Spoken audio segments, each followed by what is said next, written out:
Settlers versus Indians, the widow Scraggs story, 1787. What drives a mother to abandon her own child to certain death on this haunting April night in 1787? One frontier family faced impossible choices that would echo through generations. Subscribe to Native Legends and History Stories for more untold tales from America's bloody borderlands. The wooden walls of the Scraggs family cabin stood silent against the darkness of Bourbon County's wilderness on April 11, 1787, while delegates gathered in Philadelphia to shape a new nation. This remote outpost of Virginia's Kentucky Territory would become a battleground where survival demanded the most terrible sacrifices. The double cabin's rough-hewn logs bore the marks of hasty construction, typical of frontier settlements pushing ever westward beyond the Ohio River.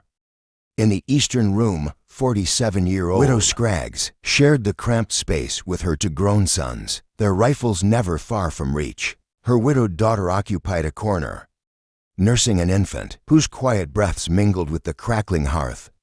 The western room housed her three daughters, two unmarried girls between 16 and 20 years old, their nimble fingers skilled at the loom, and a half-grown child whose laughter still brightened these dangerous borderlands. Moonlight filtered through the cabin's few windows, casting long shadows across the packed earth floor. At the loom, 19-year-old Sarah's hands moved rhythmically across the warp and weft the shuttle's steady click of familiar comfort in the late hour.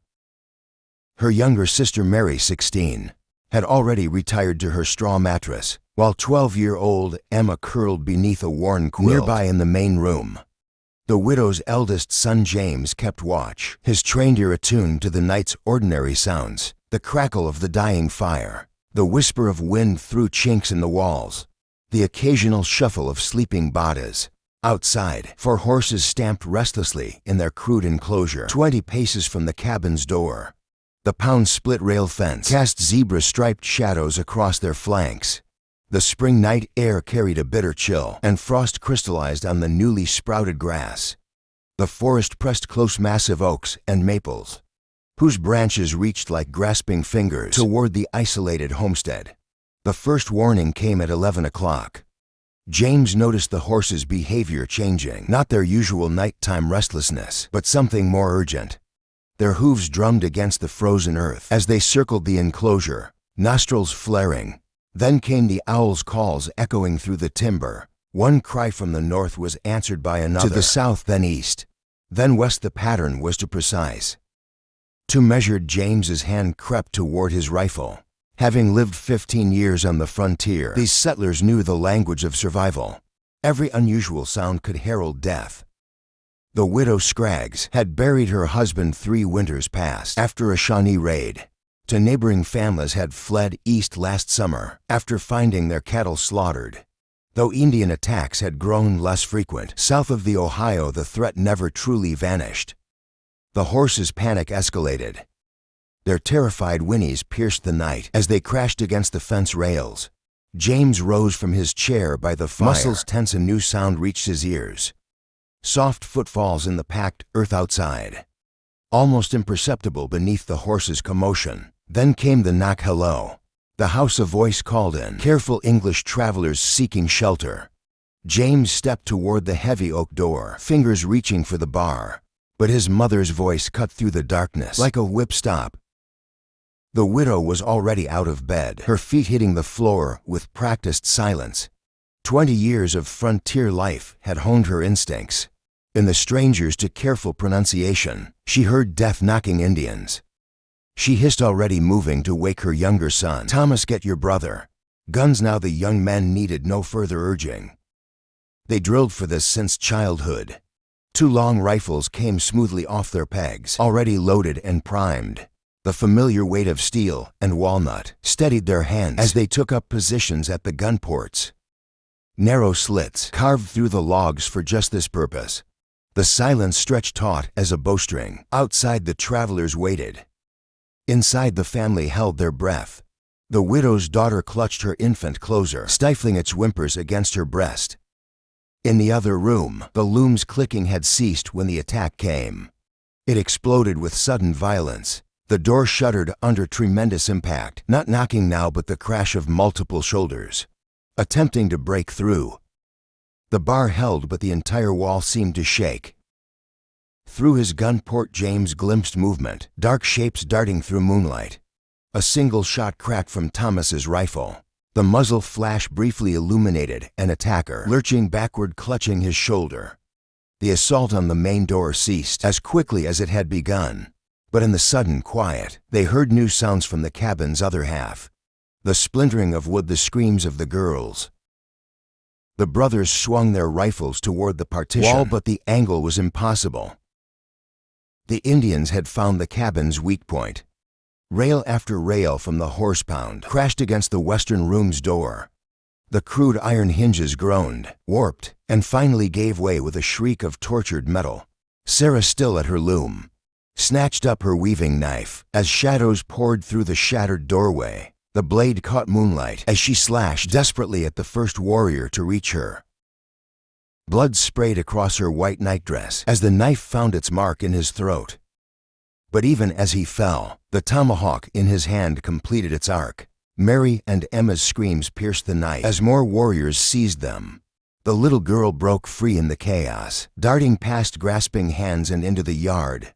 But instead of fleeing into the darkness that might have saved her, blind terror drove her in circles around the cabin. "Help, help!" Her shrill voice rose above the chaos. "They're killing my sisters in the main room." James and Thomas surged toward the door, rifles forgotten, in their desperate need to reach their little sister. But their mother moved faster. Her body slammed against the door, blocking their path. In her eyes, they saw the terrible calculation of survival. No, her voice carried the weight of command. "The child is lost. Go out there and we all die for nothing." As if to punctuate her words, Emma's screams reached a terrifying crescendo, then broke off into a wet gurgle. The silence that followed was worse than any sound they'd heard that night. The acrid smell of burning pine filled the night air as flames erupted from the cabin's western wing. Orange tongues licked up the log walls where the three daughters had lived just moments before.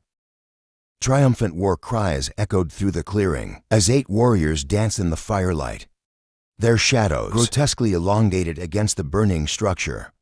The heat pressed against the surviving family members' faces as smoke began seeping through the ceiling joints into their room inside the main cabin. The widow, Scraggs, watched gray tendrils curl down from above, her face illuminated by the growing inferno. The temperature rose steadily as the fire spread across the shared roof. Sweat beaded on their foreheads while they huddled in the rapidly shrinking safe space. The infant's cries grew more insistent as smoke filled its lungs.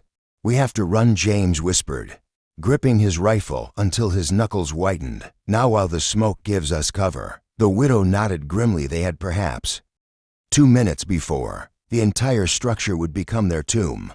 Through gaps in the walls, they could see Indians positioning themselves around the cabin's perimeter, 15 paces apart, waiting for their prey to emerge. No words were needed for the plan. They had drilled for fire countless times. Though never under siege, James would support his mother toward the north corner, where a loose section of fence offered their best chance. Thomas would guard his sister and the baby as they made for the tree line to the south. The smoke would provide some concealment, but the blazing roof turned night into day. In the yard, the widow squared her shoulders, touching each of her children's faces one final time. Her weathered hands lingered on the baby's downy head. Then she nodded. James threw the bar from the door. The rusted hinges screamed as they burst into the yard. The widow ran with surprising speed for her 47 years. Her son close behind. They reached the fence. As the first shots cracked through the night, James boosted his mother toward the stile, his muscles straining for one heartbeat. It seemed they might make it. The volley caught her as she crested the rail. 3 musket balls struck her chest in a tight pattern. The widow's body jerked once, then folded quietly into the frost-covered grass. James had no time to mourn. Pure instinct sent him vaulting the fence in a singular, fluid motion as bullets whined past his ears. His feet found purchase in the frozen earth, and he was running, zigzagging between the massive oaks that might offer protection. On the cabin's far side, Thomas fired rapidly, covering his sister's dash toward the forest. The baby's cries pierced the chaos as they sprinted through patches of moonlight.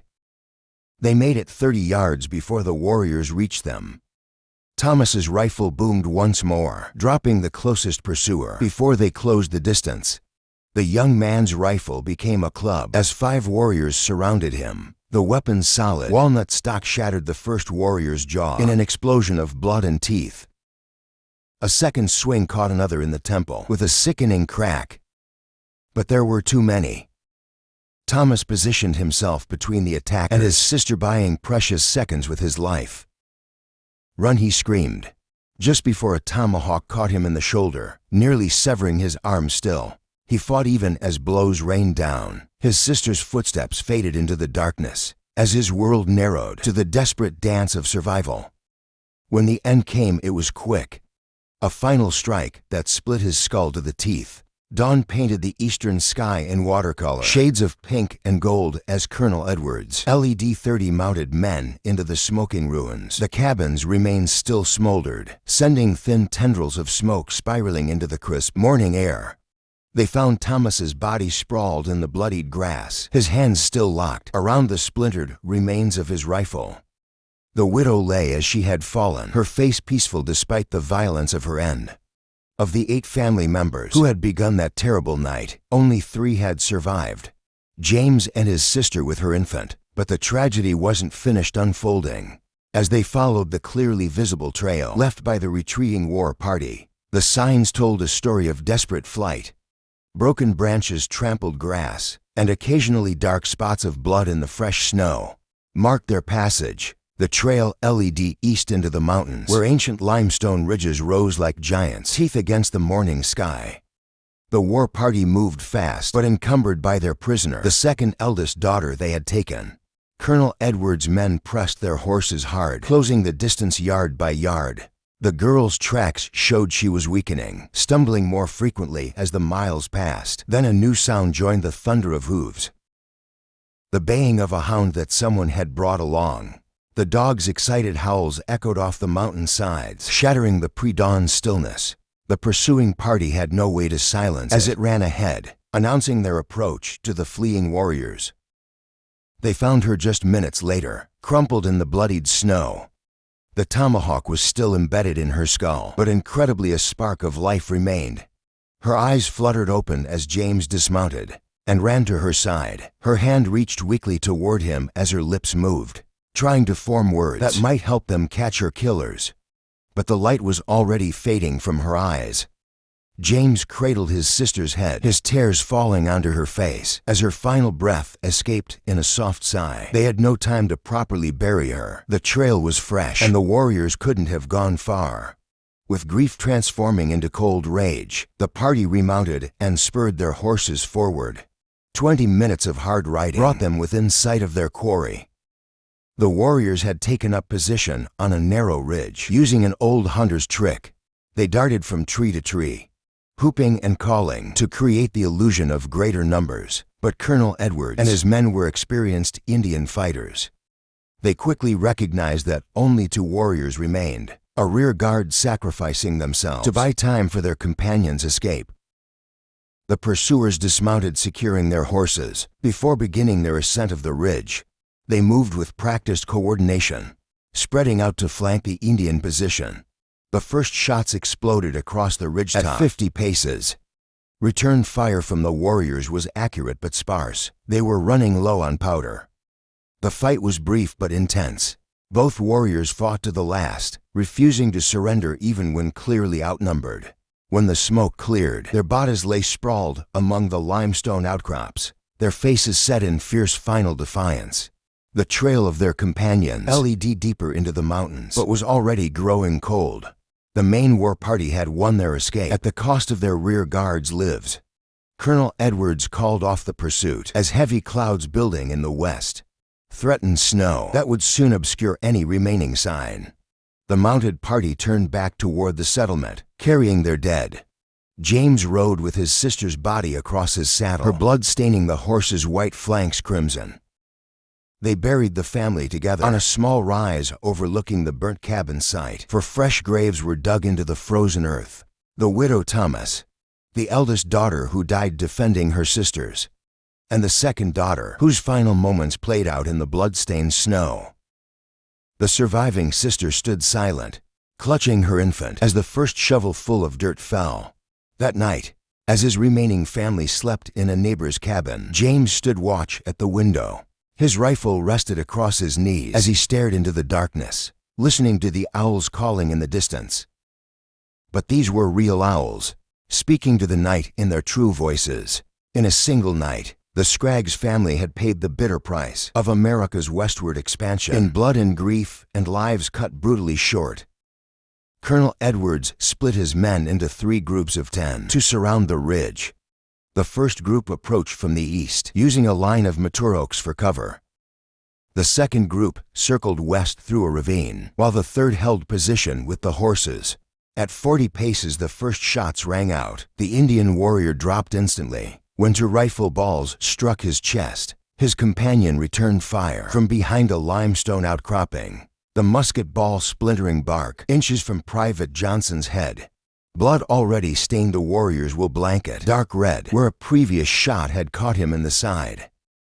Despite his wound, the warrior's movements showed years of combat experience. He fired and relocated with practiced precision, never presenting a clear target for more than a second. His shots forced the pursuers to waste precious minutes, finding new cover. Each careful shot from his rifle found its mark within inches of the soldiers, pinning them down while using minimal ammunition. The pursuit stretched over for miles of broken ground. The warrior led them through a series of switchbacks, doubling back multiple times to confuse his trail. He took advantage of every piece of cover: massive boulders, fallen logs, deep ravines. The snow recorded his path in drops of blood, growing larger and more frequent as the chase continued. Private Williams caught a glimpse of him moving between rocks at 60 yards.